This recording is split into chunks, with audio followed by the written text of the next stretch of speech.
Vamos lá, eu tenho dois grandes feras aqui que vão nos ajudar a entender sobre engasgamento, tá? Dificuldades de engolir, às vezes uma dificuldade na mastigação. A gente sabe que isso tudo pode resultar no engasgamento. Agora, o engasgo pode ser fatal por provocar asfixia na vítima. E o socorro rápido e eficiente é fundamental para evitar complicações. Mas para a gente entender por que a gente engasga, eu recebo o otorrinolaringologista, Dr. Edson Monteiro. E para nos ajudar com o que fazer no momento do engasgo, eu recebo o socorrista e enfermeiro Carlos Rodrigues. Sejam bem-vindos, meu querido. Muito obrigada por estar aqui. Prazer. O Carlos faz um trabalho lindo, inclusive numa escola que prepara outros socorristas, não é isso? E, doutor Edson, obrigada por estar aqui. É uma honra recebê-lo. Sempre muito bom aprender contigo. Deixa eu ver se aqui, que eu não quero deixar você aqui atrás desse boneco. Isso, pode ficar. Eu acho que aqui a gente fica bem. Podemos ficar desse jeitinho? Então vamos lá. Vamos aprender então sobre engasgo. Doutor Edson, o que acontece na maioria das vezes para que a pessoa engasgue? Bom, engasgamento a gente precisa diferenciar do engasgo costumeiro, né? Frequente. O engasgamento é um acidente que acontece. Muitas vezes a pessoa usa prótese dentária, né? As dentaduras, né? E às vezes ela está sem uma prótese, ela acaba não mastigando direito o alimento. E esse alimento desce pela garganta, pela faringe, descendo para o esôfago em bocados maiores. E isso causa um espasmo no esôfago. Isso é um engasgamento. Agora, tem um outro que é muito pior, que é a emergência. Também isso é uma emergência, porque tem dor no tórax, a pessoa fica salivando, é um desespero, ela vai no pronto-socorro. Agora, o pior engasgamento é o que desce para a via respiratória. Então, a pessoa, ela, ao invés, quando ela está engolindo, às vezes um corpo estranho ou às vezes alimento mesmo, desce, ao invés de descer pelo esôfago, desce pelo trato respiratório, desce pela traqueia. E aí a pessoa ela se asfixia. E precisa ter métodos para poder tirar esse corpo estranho lá de dentro. A gente vai aprender muito sobre tudo isso hoje, mas vamos sentir o que o povo vive, qual é a questão, o que acontece, tá? A gente fez um bate-papo com quem estava andando aí pelas ruas de São Paulo. Pode rodar. Boa tarde, Cláudia. Boa tarde, pessoal de casa. Hoje nós estamos nas ruas para fazer a seguinte pergunta. Você já engasgou? Algumas vezes já, principalmente com a saliva. Na hora eu fico um pouco assustada, a gente tenta respirar direito, né, pra voltar logo. Não, nunca engasguei. Já. E o que você fez? Fiquei engasgado sem saber o que fazer. E você, Larissa, já engasgou? Já. E o que você fez quando você engasgou? Bebi água, eu acho. E funcionou? Algumas vezes sim. Papai e a mamãe já tiveram que te desengasgar? Sim. E como foi? Ah, foi assustador. Como você se sentiu? Ah, foi terrível. Eu tava comendo um caldo de mocotó, foi um pedacinho de osso do caldo de mocotó. Foi muito tenso. E como você conseguiu se desengasgar? Ah, os funcionários do estabelecimento fizeram um monte de procedimento em mim, tipo, sei lá, me apertaram, me deram pão seco, farinha seca. E eu tomei bastante líquido e com bastante dificuldade, mas desceu. Se engasgar, você tem que pegar aqui, e aqui você pega a mão assim, rola para dentro e desengasga. Se é criança, você deita ela e vai nas costas, batendo para desengasgar. Então a senhora já está preparada? Já estou preparada. O procedimento que deu certo de mim foi isso, comer pão seco, né, farinha, beber bastante líquido ou o auxílio de uma pessoa para estar fazendo algumas compressões para a pessoa estar engolindo ou jogando para fora, de certa forma. Pelo que a orientação médica, assim, a gente coloca de pé, dá uns tapinhas nas costas, né? É básico isso. Mantenha calma? Um pouco. Quando se trata de filho, não muito, né? Muito bem, olha lá, tá vendo? Enquanto a gente estava assistindo a matéria, o doutor Edson até falou, todo mundo já engasgou, né? Ah, todo mundo. Agora, é importante a gente entender, então, quando isso tem sido recorrente. Eu falei na minha abertura, e eu não sei se eu concordo, se eu de fato estou certa, que as pessoas, às vezes, na maturidade, elas começam a engasgar com mais frequência. Do mesmo jeito que a gente começa a roncar, porque começa a existir uma frouxidão aqui, é isso? É, isso mesmo. Me explica, doutor. Com a idade, vai havendo um enfraquecimento dessa musculatura, da faringe, do esôfago, da garganta em si. E aí o que acaba acontecendo? A pessoa se engasga até com saliva, né? Então passa mal até com saliva, até aspira saliva muitas vezes. Então muitas vezes a pessoa tem uma dificuldade de engolir a saliva, chama-se deglutição da saliva alterada, ela começa a ter até problemas respiratórios, começa a dar pneumonia, enfim. Isso é um problema, por exemplo, o refluxo, né? O refluxo do estômago para o esôfago, muitas vezes a pessoa tem uma gastrite, uma esofagite, ela acaba tendo problema no esôfago perto do estômago, lá naquela junção lá embaixo, e às vezes até pela idade, esse esfíncter que separa o estômago do esôfago fica mais flácido, então o suco gástrico volta, começa a dar uma queimação, a pessoa sente um mal-estar aqui e queima de fato o esôfago. E isso acaba fazendo com que a pessoa também tenha um problema de engasgamento por causa do esôfago lá embaixo. Ele fecha o esôfago. É uma reação àquela queimação, aquela queimadura, na verdade, que aconteceu no esôfago. Existe uma doença que até muitos médicos desconhecem, que é a esofagite eosinofílica concêntrica. O que é isso para quem está nos ouvindo? O esôfago vai fechando e vai concentricamente e não desce alimento. Isso acontece por causa de estresse, porque a pessoa pode somatizar uma série de partes do corpo e uma delas é o esôfago. Então, assim, o problema de engasgar, você vê, até criança engasga, é o dia a dia. E quando a gente começou o nosso serviço há muitos anos atrás, nós fazíamos também retirada de corpo estranho. O que criança tem problema de deglutir, engolir e aspirar bolinha, pérola, qualquer objeto muito perigoso, caneta Bic, aquela tampa, hoje em dia inclusive a caneta Bic é vazada. Tem um furinho em cima, né? Tem um furinho em cima que é para evitar, para que se aspirar, descer para o pulmão, ele consegue respirar mal, mas respira um pouco. Antigamente nem isso tinha. Então, assim, é muito perigoso, cuidado com as crianças e as pessoas, como você lembrou, com mais idade, é natural que isso vá acontecer com recorrência, com frequência. Então, tem que tratar, tem que procurar assistência.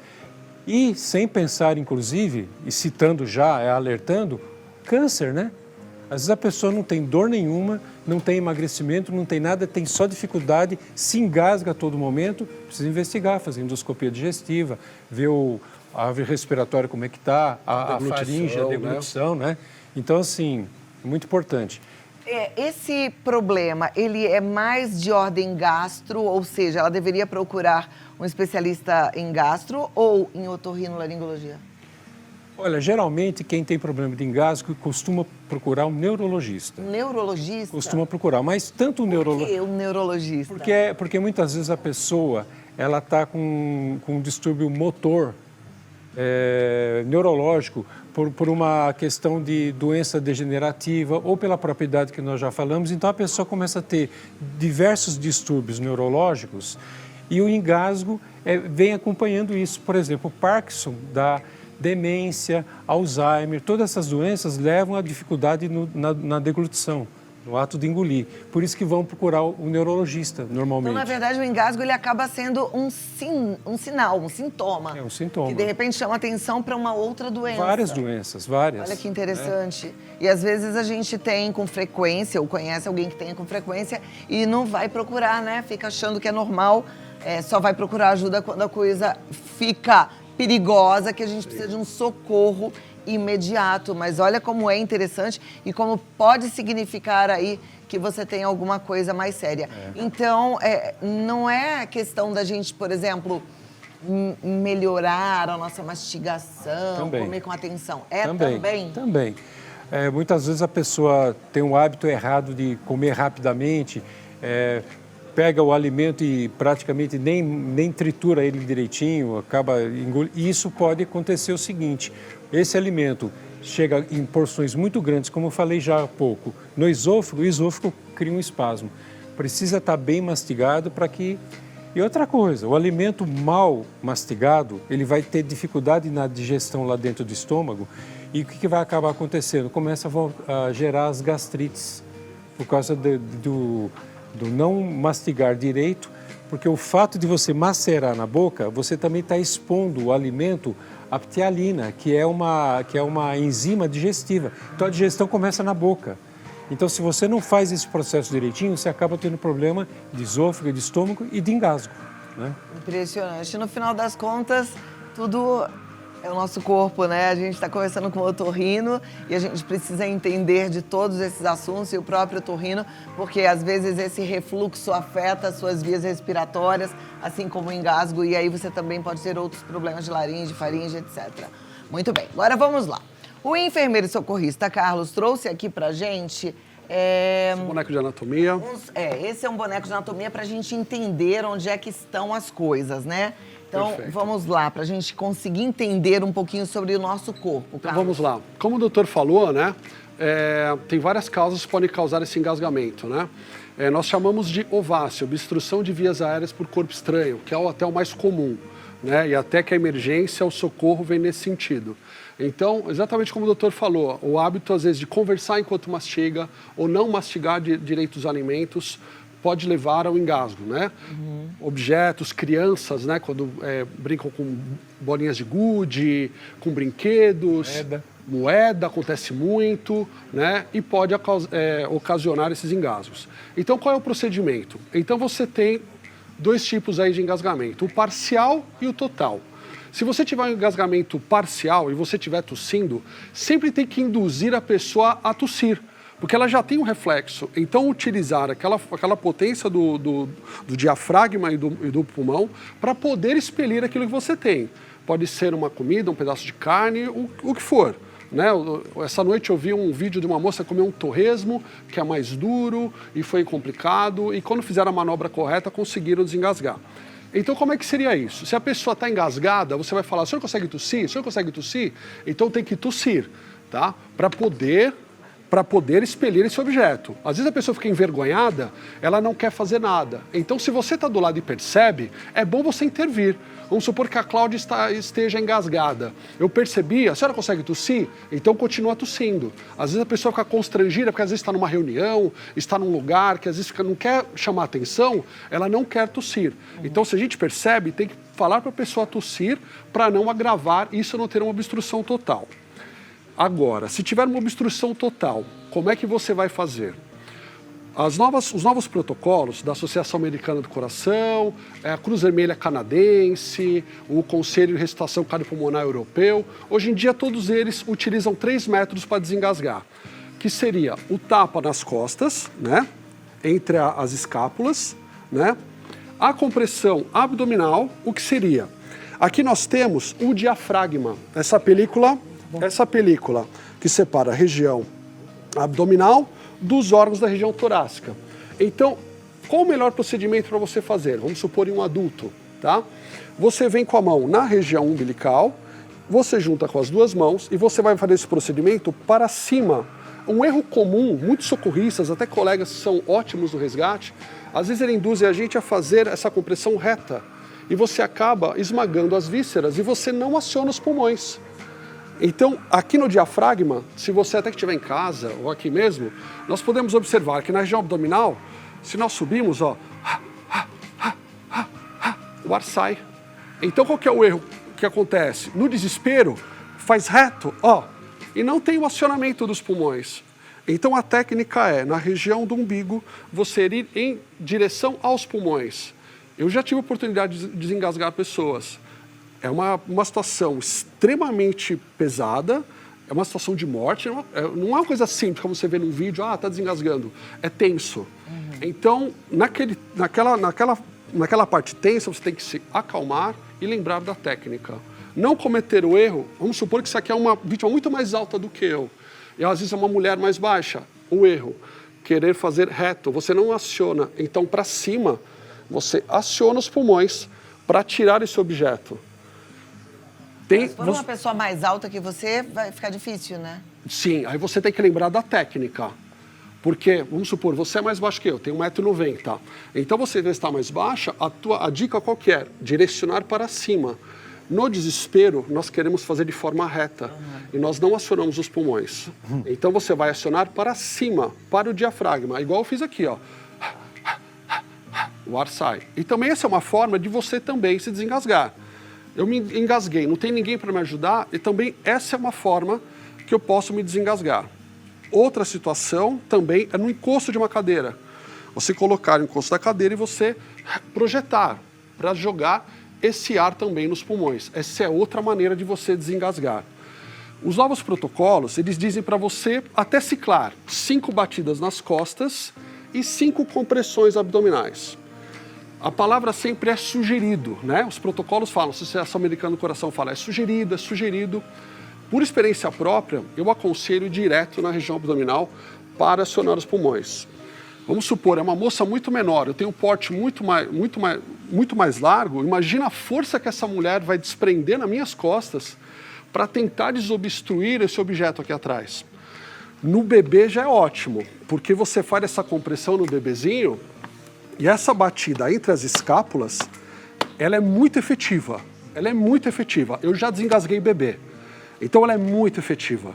Então quando você coloca o bebezinho com essa cabeça projetada mais para baixo e usa a gravidade para desengasgar, você sempre bate entre os ombros, porque o bebê ele é mais maleável. Então, com a tua mão aqui na frente, a batida atrás, você consegue pressionar esse pulmão, né?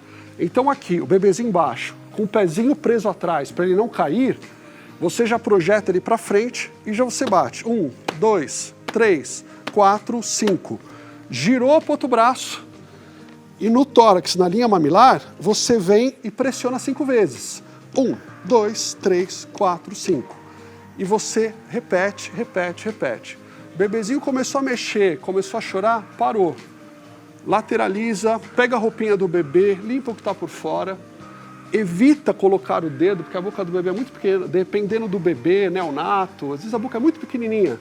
Você pode obstruir ainda mais. Então mantenha lateralizado, usa a força da gravidade para poder tirar. Se tiver à vista, às vezes pode estar até no bercinho e o bebezinho pode até pegar. Por isso que não é aconselhável no berço, né, ter brinquedos, objetos, ou uma que pode sufocar o bebê, né, dependendo do que for, até o cobertorzinho pode sufocar o bebê, ou então pequenos objetos, o bebezinho às vezes pode pegar, colocar na boca e aquilo pode engasgar. Então são cuidados que nós temos que ter, tá? Então, de forma resumida, como é que nós fazemos aqui? No bebê, só para encerrar, entre a linha mamilar e pressionando 5 vezes. A dica de ouro que eu dou, sempre inclinado para baixo. Porque se você errar a força da gravidade te ajuda, né? Eu tenho colegas enfermeiros que lidam muito com bebês, muitas vezes só de você inclinar já desengasga. Tá? Então ajuda demais. Então pressione, mantenha calma, não cometa o erro de ficar desesperado olhando para o bebê, porque a força da gravidade não vai te ajudar. É o que eu falo, o desespero vem, a adrenalina vem na hora do resgate. Então se concentra na técnica que você tem que fazer. Mantém inclinado o bebê, 2 dedos no tórax, 1, 2, 3, 4, 5. Colocou, inclinou, mantém ele inclinado para baixo. 1, 2, 3, 4, 5. Até ele desengasgar. 1, 2, 3, 4, 5. Começou a movimentar, chorou, mantenha lateralizado para esse corpo estranho, geralmente líquido, né? Às vezes o leite, algo pastoso. Deixa lateralizado, usa a própria roupa, o que tiver em volta para poder limpar por fora, tá? Não cometa o erro de desengasgar e pegar o bebezinho, que é um instinto que nós temos, né? Aí pode engasgar de novo. Entendi. Então mantenha lateralizado. Então o bebezinho seria isso. E agora mulheres grávidas e obesos. Como é que nós faremos? Mulher grávida. Mulher grávida, você não vai fazer a compressão na barriga da mulher. Como é que você vai fazer? Na região do tórax. Então você vem no tórax e pressiona. Você vem no tórax. Para trás ou para cima também? Aqui pode ser reto, porque como os pulmões estão aqui, ó, bem aqui no centro, aqui você pode apertar realmente os pulmões, tá? Então a pessoa que é obesa, ou então tem um porte muito grande, o ideal é você vir aqui no tórax mesmo, bem na linha mamilar. E é efetivo. É efetivo. Tem diversos casos de pessoas que são desengasgadas. A mulher grávida também não. A mulher grávida, você não vai no ventre da mulher. Então você vai aonde? Na linha mamilar. E sempre por debaixo das axilas. Porque se a pessoa desmaiar, você consegue segurar. Tá? Então a vítima, nós consideramos ela engasgada enquanto ela está consciente. Se ela perdeu a consciência, você vai fazer o quê? Uma massagem cardíaca, né? Falar de uma forma mais leiga, né? Que é a ressuscitação cardiopulmonar. E aí a lógica é a mesma, porque no chão você vem, eu vou ficar aqui em pé por causa da bancada. Então você vai ficar em 90 graus em cima do tórax e com o peso do teu corpo em cima, muito provável, você vai desengasgar. Porque você vai fazer uma pressão muito grande no tórax, acionar os pulmões para liberar essas vias aéreas. Tem uma instrutora minha que ela trabalha no necrotério de São Paulo. E ela pega muitos casos de pessoas que morrem por engasgamento. E às vezes ela me manda, Carlos, eu tô com uma moça aqui de 32 anos que faleceu por engasgo. Aí eu falei, como é que foi? Eu fui desobstruir, quando eu vi, falei, parecia um tecido, era um pedaço de frango. Então, assim, engasgamento é uma morte, né, doutor? Nesses casos, né, Frango absolutamente... É campeão, né? Frango é campeão. Frango é campeão. Frango é campeão, né? Então, assim, é extremamente evitável. Então, é inadmissível que uma pessoa hoje em dia morra engasgada, né? Então, assim, é uma manobra simples, né? E que funciona. Que é efetiva, é efetivo. Criança, aqui no caso, se é uma criança, como é que você vai fazer? Também você vem na região das costas, deixa eu virar aqui, ó. Então, você vem com 1, 2, 3, 4, 5. Vira e você vem na região abdominal. E você sempre em direção aos pulmões. Não cometa o erro de querer esmagar as vísceras. Sempre em direção aos pulmões. 1, 2, 3, 4, 5. E você vai nessa sequência. Se a criança é menor, você vai se ajoelhar para poder ficar na altura da criança e se tornar efetiva a manobra. Tá? Então, de forma resumida, é dessa forma que nós atuaremos no resgate dessas crianças. Maravilha. Vou convidá-los para sentar, fiquem à vontade. E eu vou pedir 2 minutinhos. Pode sentar aqui do lado dele, Carlos. Agora, eu queria perguntar uma coisa para o doutor Edson. A Thaisa falou que ficou um tempo sem respirar, né? Quanto tempo a gente pode ficar sem respirar? No engasgo, às vezes a pessoa já fica sem respirar. Apneia, né? A pessoa... Então, a tolerância do cérebro, 5 minutos, né? 5 minutos, depois disso... Não, pode voltar, depende de cada pessoa, mas normalmente 5 minutos já é fase crítica. Então já começa a entrar em bradicardia, começa a ter alteração da frequência cardíaca e a pessoa perde os sentidos e já começa a ter lesão neurológica. Uau!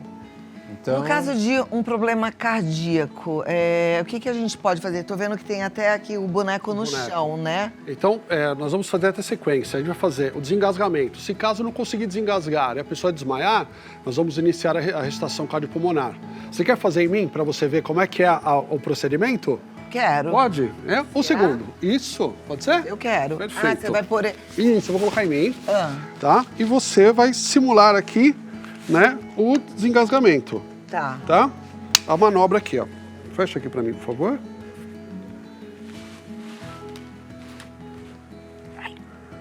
Eita, pronto. Deu, perfeito. Então aqui, como é que vai ser feito? Você vem abordar. Geralmente as pessoas podem estar com a mão no pescoço, nem sempre. Às vezes está com a mão no pescoço, ou ela está com a mão para cima, ou ela aponta para o pescoço que está engasgada. Então qual é o procedimento? Você vem oferecer ajuda e você vem por trás de mim, com a mão na frente, você vai fazer a manobra. Vamos lá na frente? Deixa eu te fazer uma pergunta. Esse aqui está simulando o teu... O pulmão. O pulmão. Aqui, né? Então você vem, isso, a região abdominal e aqui desengasgando. Tá. Esse é o equipamento que nós utilizamos no treinamento de primeiros socorros e para os socorristas. Tá bom, então vamos lá. Você está aí... Eu estou engasgado e você vem... Eu venho aqui. Isso, sempre por debaixo das axilas, com uma mão fechada, na região do umbigo e a outra aberta em cima. E você rapidamente faz a manobra e desengasga. Já desengasgou. Isso desengasgou? Mesmo, já voou ali Mas seria só isso? Sim, aí você vai fazendo a compressão até sentir desengasgar. Eu já estava achando que ia ser muito mais difícil. É exatamente isso. Não é tão difícil. Não, é simples. Então a manobra Então, é simples. uma mão fechada e uma mão Uma mão aberta. fechada, outra mão aberta, pá, e você faz essa pressão rápido e você desengasga. Exatamente como você fez. Perfeito? Muito legal, né? Vamos supor que a Cláudia tentou e não conseguiu desengasgar. Vítima, Tentei desse jeito. Tentei, Segura aqui, doutor. você tá lá engasgado. pessoa desmaiou, foi para o chão. Vítima foi para o chão, massagem cardíaca. Qual que é o posicionamento agora? Você na linha mamilar, vítima no chão, as mãos entrelaçadas na linha mamilar e o corpo a 90 graus. Vou até virar para a câmera para mostrar. O ombro tem que estar a 90 graus em relação ao tórax. E você vai iniciar as compressões. Por quê? Essa é a lógica da compressão na mulher grávida ou no obeso. Porque você não tem como fazer a compressão. Você não vai no tórax? Então a lógica é a mesma. Então eu venho no tórax, na linha mamilar, entrelaço os dedos, braço reto, cotovelo sempre reto, cotovelo nunca dobra. Você vem em cima do tórax e com o peso do teu tronco, você faz a compressão. O que faz a ressuscitação cardiopulmonar não são os braços, é o tórax. Ó, você vê que os meus braços não dobram. Então você vem fazendo essa compressão até essa vítima desengasgar. Se ela não desengasgou, você continua essa compressão, pede para alguém ligar para SAMU 192 ou bombeiro 193. Uma maneira de lembrar, SAMU 192, bombeiros 193. É uma brincadeira que a gente faz na hora do estresse, você lembrar do número. E falar, ó, tô com uma vítima com parada respiratória e eu preciso de ajuda. E aí eles virão e ajudarão. Então, só para relembrar, vítima tentou desengasgar, como a Cláudia fez, não desengasgou, desmaiou, foi para o chão, ressuscitação cardiopulmonar, compressão na linha mamilar e com o peso do teu tronco, e você vai fazer. Engasgou, enquanto um tá tentando desengasgar, eu já tava ligando pro SAMU. É exatamente o que tem que ser feito. Nem ia esperar. Exatamente, porque às vezes você está entretido na emergência e você nem se atenta a pedir ajuda. Então a Porque sua o ideia doutor é Edson ótima. falou 5 minutos, né? Já começa a ter prejuízos. É, então, tem a morte situação muito cerebral rápida. irreversível. A cada 1 minuto você perde de 20 a 25% de chance de ressuscitar essa vítima. Não é brincadeira, né, gente? Olha, coisa A séria. pessoa que está, como ele está orientando, ela tem que estar fria, focada e sangue frio. Não adianta desespero.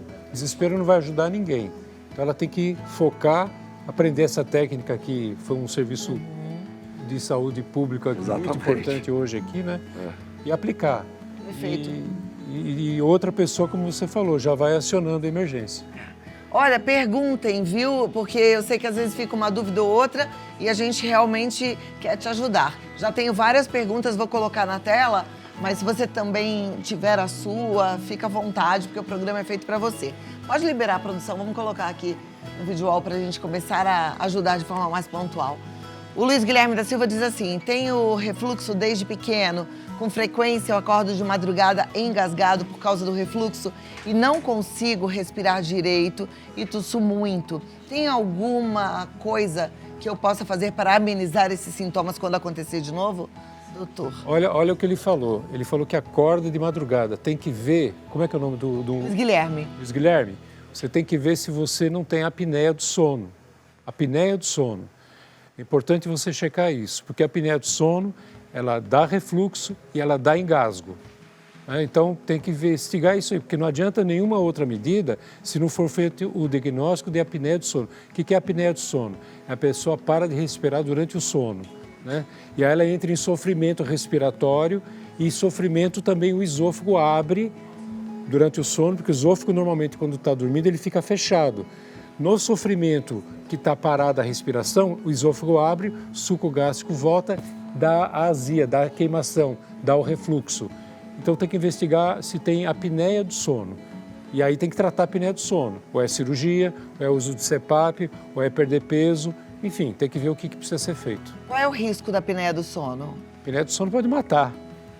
A apneia do sono ela tem uma série de riscos. A apneia do sono hoje ela faz parte do que se chama, eu vou usar um termo médico aqui, mas vou explicar, síndrome metabólica. Quer dizer, obesidade, diabetes, hipertensão, uma série de coisas e a apneia do sono. Então a apneia do sono ela baixa a testosterona da pessoa, baixa o hormônio do crescimento, hormônio tiroidiano, ela dá uma série de problemas no organismo e isso é o que nós acabamos de falar. A apneia do sono tem que ser investigada e tratada. Perfeito. A Lilian Martins fala assim, eu me engasgo muito bebendo água, já fiz cirurgia de hérnia de hiato, geralmente como rápido também. Tem algo a ver com hiato?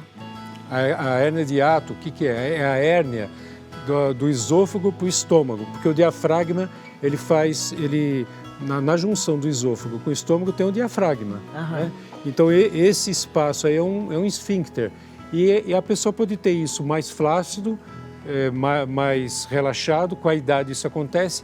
E o que acaba, hoje se sabe, que leva muito ao relaxamento do esfíncter precocemente, é o uso abusivo de cafeína, de tabaco, cigarro, esses estimulantes que acabam com o tempo alterando a função do esfíncter esôfago-gástrico. Olha lá. Tem que tratar.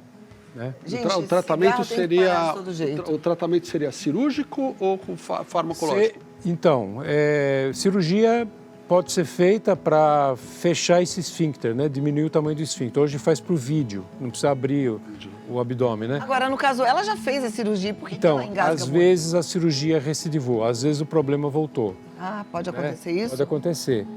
Esse é o problema. Agora, nem sempre o problema é cirúrgico. Então, tratamento clínico, aprender a mastigar direito, comer as medicações. Tem uma coisa muito importante, às vezes o alimento está te fazendo mal, às vezes você come só alimentos funcionais, alimentos que são naturais, mas um alimento pode especificamente te fazer mal. Uma das causas que gera muito refluxo é a alergia alimentar. Então tem que investigar isso também. Perfeito. Obrigada, Lilian. Próxima pergunta, vamos lá. Rosemary da Costa Martins. E no caso da pessoa ser cadeirante, como desengasgar? Carlos, boa pergunta, hein? Bacana, ótimo. Isso tem mesmo. Eu fui comissário internacional da TAM durante 15 anos, né? Então, nós tínhamos muitos cadeirantes nos voos, tanto em voos internacionais como dentro do Brasil. E ter um cadeirante, você precisa realmente fazer essa manobra, se for o caso. Então, a lógica vamos supor, tem a parte do encosto atrás. Ela pode te dificultar. O ideal seria o quê? Você entrar um pouquinho por trás, lateralizar um pouquinho essa vítima e ir na região abdominal. Dependendo da situação, se não der na região abdominal, venha na região torácica, como eu expliquei. Você pode ir na região torácica e fazer a força. Outra dica que eu dou, pode ser que você não tenha força para fazer essa compressão torácica. Todo socorrista ele é um instrutor. Então, se eu não tenho tanta força e o doutor Sérgio está do meu lado, eu falo, você pode, por gentileza, fazer a compressão? Ajudar a apertar. Aí você vem com a força, explica a técnica e faz a compressão. E é a mesma lógica também de alguém que estiver numa cadeira sentado no restaurante. Às vezes o encosto da cadeira não vai permitir. Então você lateraliza um pouco a pessoa e você vem na região abdominal ou na região torácica. Perfeito. Boa pergunta, Rosemary. Obrigada. Próxima pergunta na tela. Vamos lá. Minha mãe é acamada com sequelas de um AVC. Como proceder em caso de engasgo? Observação. Como o doutor disse, ela vem engasgando até com saliva. Isso aí já é Bem, isso é uma sequela, né? É sequela do AVC, né? Um dos problemas do AVC é esse. A gente chama de disfagia. Dificuldade para engolir e o engasgamento. A coisa não tem muita solução clínica, né? Se isso se agrava, acaba se adotando posição mais alta decúbito da cama, dá alimentos mais pastosos para a pessoa poder deglutir e não ter o problema do engasgo, não aspirar. E muitas vezes isso se agrava e acaba dando problema no pulmão, tem que usar sonda nasoentérica. Mas essa dica de levantar a cama, já a cabeceira da cama é importante, né? Tem Agora, como é que a gente... Tem uma outra dica de prevenção, além dessa do doutor, também se puder, deixar a pessoa dormindo lateralizado para o lado esquerdo, por causa do desenho anatômico do estômago, né? Então, por causa do desenho anatômico do estômago, então diminui essa possibilidade desse refluxo. Ah, então peraí, é do lado esquerdo. Eu viraria para cá. Isso. Não então, deitar do lado esquerdo, porque a curva do estômago... Eu sempre virava ao contrário. Porque a curva do estômago, ela fica para o lado esquerdo. Então ela vai ficar, a comida e o alimento vai ficar represado, né? Então se tiver. Então o ideal é até não comer tão tarde também, né, doutor? Isso é uma coisa importante, não se alimentar na hora que vai deitar. Quanto mais idade, a pessoa tem que evitar de jantar, evitar o jantar, né? E se for ingerir algum alimento, líquido, né? E sempre assim, decúbito alto, decúbito alto. A Graciela diz, se a pessoa está sozinha e se engasga, como proceder? Duas situações. Ela pode fazer aquela manobra na região do umbigo, no próprio corpo, e projetar sempre para cima, acionando o diafragma para cima. Olha o meu ar saindo aqui, ó. E é velocidade, não é força. Muitas vezes a pessoa tenta fazer com força e ela não consegue. Então é velocidade. Vamos supor que ela errou a mão, colocou muito para cima, encosta aqui nos arcos costais, diminui um pouco mais a mão, vem mais para baixo e aciona para cima. Outra situação é no encosto da cadeira, como tem a sua cadeira, encosta o encosto aqui e você projeta o seu corpo no encosto. Assim, né? Isso. Então aqui, aqui na região abdominal, você, ó, tá vendo o meu ar, ó? Esse é bem prático, né? Aqui você desengasga. Já tive colegas meus da aviação que desengasgaram. Ela fazer é bem difícil. É difícil. Ainda mais porque deve já estar angustiada, fraca, né? Sem respirar E direito. um detalhe importante, se você desengasgar e a pessoa sentir dor, principalmente se for um idoso, dependendo da força, você pode ter uma fratura de arco costal, processo tifoide, de um órgão sólido, do próprio estômago, dependendo da força. Então, se a criança, o idoso, alguém sentir dor, depois que ela receber essa manobra, o ideal é procurar um médico. Olha, Carlos Rodrigues, socorrista e enfermeiro, instrutor dos cursos Primeiros Socorros e socorrista pré-hospitalar na 22 Brasil Treinamentos. Aliás, segue lá, gente, 22 Brasil Treinamentos. Ele tem um podcast muito legal, até participei do podcast dele e a gente bateu um papo gigante lá. E acabei falando um monte de coisa pro Carlos, que eu não falei nunca pra ninguém. Quem quiser, tiver vontade, vai lá, porque eu sei que vocês vão curtir, tá? Que é no 22 Brasil Cast. Pode procurar, que você vai achar no YouTube, 22 Brasil Cast. O Instagram, 22 Brasil Treinamentos e 22 Brasil Cast. E o WhatsApp. Se você quiser fazer o curso, tiver alguma dúvida, quiser mais informações, 11 99175 4880. E acesse o site 22brasil.com.